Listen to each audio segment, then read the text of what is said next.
The arrival of Imperial allies in the Great War was a devastating blow from which the Republic never fully recovered. This was the second step in the Sith Emperor's master plan. Recent Republic strategic information reports proved that the rise of the Mandalorians was orchestrated by Imperial intelligence. We know extremely little about this shadowy organization, but Imperial intelligence operatives are clearly just as deadly as their Sith superiors. The galaxy's criminal networks wavered endlessly during the Great War, debating whether to back the Republic or the Empire. Although the Hutt cartels resented the Sith Emperor for not including them in his pre-war conspiracy, Imperial intelligence somehow blocked the Republic's efforts to win the Hutt's support. Scattered around the galaxy, Mandalorian mercenaries and bounty hunters faced the same choice as the Hutts. Some signed on with the Empire, but most remained independent. Imperial diplomats made repeated attempts to recruit the galaxy's most infamous bounty hunters, but were turned down every time. The Empire shifted its tactics.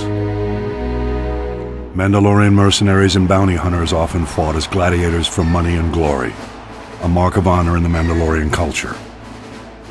Imperial agents used this to their advantage, infiltrating the most prominent gladiatorial arenas in the galaxy, as managers and sponsors, and even in some cases as gladiators themselves.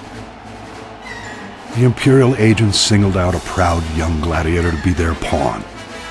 This young gladiator had always fared well in the arena, but with his new Imperial allies, his rise was accelerated to unprecedented levels.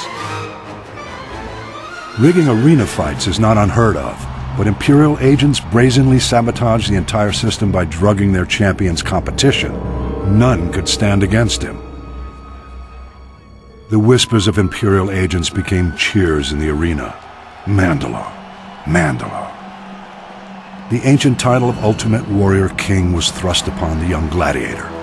His infamy grew, and when he called, the Mandalorians rallied to their new master. The new Mandalore secretly served masters of his own, however. Imperial agents pulled their puppet strings, and the Mandalorian army blockaded the Hydian Way and challenged the Jedi. Though the blockade was eventually broken, the stage was set for the sacking of Coruscant and the uneasy truce which now paralyzes the Republic. The Mandalorian-Sith alliance remains intact to this day. That could change if the original ruse was brought to light, but the Imperial intelligence covers its tracks too well. Mandalore was slain recently, and his killer, the new Mandalore, has taken his place. Whether or not he's another Imperial puppet remains to be seen, but we must watch him closely.